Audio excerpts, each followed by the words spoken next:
Postur fisiknya pun berbeda dari orang-orang di sekitarnya. Hanya berkisar 135 cm aja guys. Walau memiliki segudang keterbatasan fisik, namun sepertinya Tuhan memang menghendakinya untuk menjadi seorang pastor. Sempat suatu waktu ia dipenjara pada saat terjadi Perang Dunia Pertama. Tapi di tengah kesulitan-kesulitan hidupnya, ternyata Tuhan mengaruniakan kepadanya karunia istimewa persis seperti pada Santo Yohanes Maria Vianney, yaitu karunia membaca hati. Bahkan setiap harinya setelah misa harian, ia duduk di ruang pengakuan sepanjang hari dan melayani umat 12 hingga 15 jam guys. Dan tahukah teman-teman, selama sakit ini ia masih menerima pengakuan dosa loh di kamar rawat inapnya. Halo teman-teman semua, welcome back to Rock Riwayat Orang Kudus edisi 30 Juli.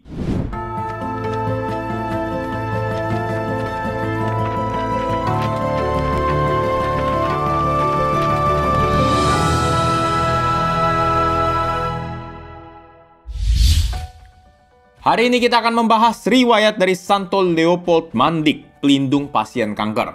Terima kasih sebelumnya kepada Kak Noverdi yang sudah request ya. Semoga Tuhan memberkati selalu. Sebelum kita mulai, silakan share dulu video ini supaya semakin banyak orang dapat hidup kudus lewat teladan para santo santa. Oke, tanpa berlama-lama lagi, mari kita mulai. Cerita berawal di Castel Nuovo, Kerajaan Dalmatia, yang sekarang ada di wilayah negara Montenegro pada akhir abad ke-19. Hiduplah seorang pemuda Katolik bernama Bogdan Ivan Mandik yang berasal dari keluarga yang taat pada negara. Sedari kecilnya, Bogdan sering mengalami berbagai masalah kesehatan, sakit-sakitan gitulah. Plus, dia juga kesulitan dalam berbicara atau kita sering sebutnya gagap ya. Postur fisiknya pun berbeda dari orang-orang di sekitarnya. Hanya berkisar 135 cm aja guys. Pokoknya kalau dalam hal fisik, ya Bogdan sangat lemah lah. Tapi kalau soal hal yang rohani, wah rasanya nggak ada yang bisa mengalahkan dia deh. Bogdan memiliki kerendahan hati yang nggak ada tandingannya. Ini beda loh ya dengan rendah diri. Biasa kalau orang yang punya keterbatasan fisik itu kan jadinya rendah diri kan. Minder gitulah. Nah, Bogdan ini justru rendah hati guys, sehingga ia selalu mensyukuri segala yang Tuhan berikan, meski dia punya banyak kekurangan fisik. Relasinya yang dekat dengan Tuhan menimbulkan panggilan dalam hatinya untuk menjadi seorang imam. Tahun 1882, ia memberanikan diri meninggalkan rumahnya untuk menjadi seorang pastor. Lebih tepatnya misionaris sih, karena ia punya keinginan mendalam untuk mempersatukan kembali gereja ortodoks kembali ke dalam gereja Katolik. Walau memiliki segudang keterbatasan fisik, namun sepertinya Tuhan memang menghendakinya untuk menjadi seorang pastor. Ia diterima sebagai novis Ordo Capucin di Udine, Italia tahun 1884, lalu mengambil nama baru yaitu Leopold. Setelah studi selama kurang lebih 6 tahun, ia kemudian ditabiskan menjadi imam Capucin di Basilika Santa Maria della Salute tahun 1890. Segera setelah tabisan, pastor kelahiran 12 Mei 1866 ini kemudian menawarkan diri kepada atasannya untuk menjadi seorang misionaris seperti yang dicita-citakannya. Sayang, penawarannya ini ternyata ditolak mentah-mentah guys, karena alasan kesehatan yang lemah.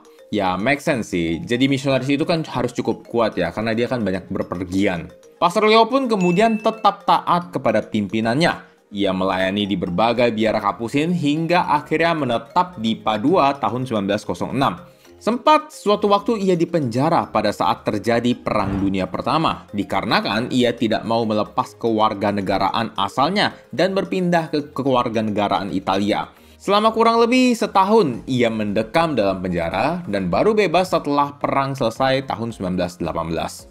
Tapi di tengah kesulitan-kesulitan hidupnya, ternyata Tuhan mengaruniakan kepadanya karunia istimewa persis seperti pada Santo Yohanes Maria Vianney, yaitu karunia membaca hati.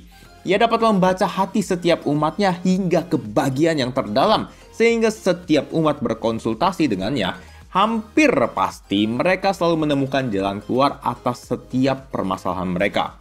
Gak heran guys, Pastor Leo menjadi bapak pengakuan bagi banyak orang. Bahkan setiap harinya setelah misa harian, ia duduk di ruang pengakuan sepanjang hari dan melayani umat 12 hingga 15 jam guys. Gokil, keren banget kan ya? Para pastor yang nonton ini boleh banget nih meneladani beliau. Pelayanan sakramennya totalitas banget. Yang lebih menakjubkan lagi, walau dikaruniai kemampuan luar biasa tersebut, ia nggak pernah mau menonjolkan diri sendiri, guys. Ini salah satu quotes-nya yang terkenal. Kami menyembunyikan segalanya, bahkan apa yang tampak sebagai pemberian Tuhan, agar tidak menjadikannya alat keuntungan. Bagi Tuhan sajalah hormat dan kemuliaan. Jika memungkinkan, kita harus melewati bumi seperti bayangan yang tidak meninggalkan jejak. Wih, luar biasa banget kan ya kerendahan hatinya. Ya, tapi meski begitu, masih ada aja sih orang yang suka nyinyirin pastor, bahkan sampai ngejek fisiknya loh. Bisa jadi sih karena cemburu dan iri hati gitu ya. Tapi pastor nggak ambil hati kok, karena fokus pelayanannya itu ya bukan untuk mereka yang nyinyirin dia, tapi hanya untuk Tuhan. Keren kan? Seiring berjalannya waktu, kesehatan pastor yang sudah lemah semakin menurun, guys. Jalannya menjadi pincang dan gagapnya semakin parah, sehingga ia sulit untuk berkhotbah.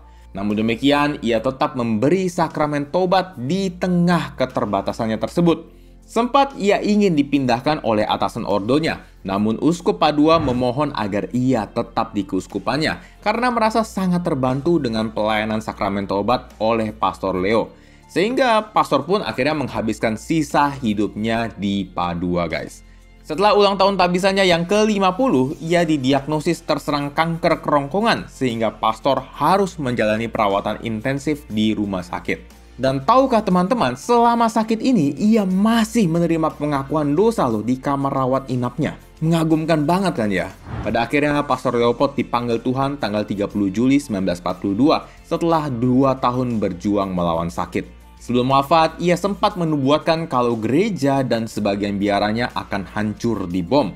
Namun sel dan kamar pengakuannya tetap utuh. Dan ternyata ini juga benar-benar terjadi loh guys setelah Perang Dunia Kedua usai.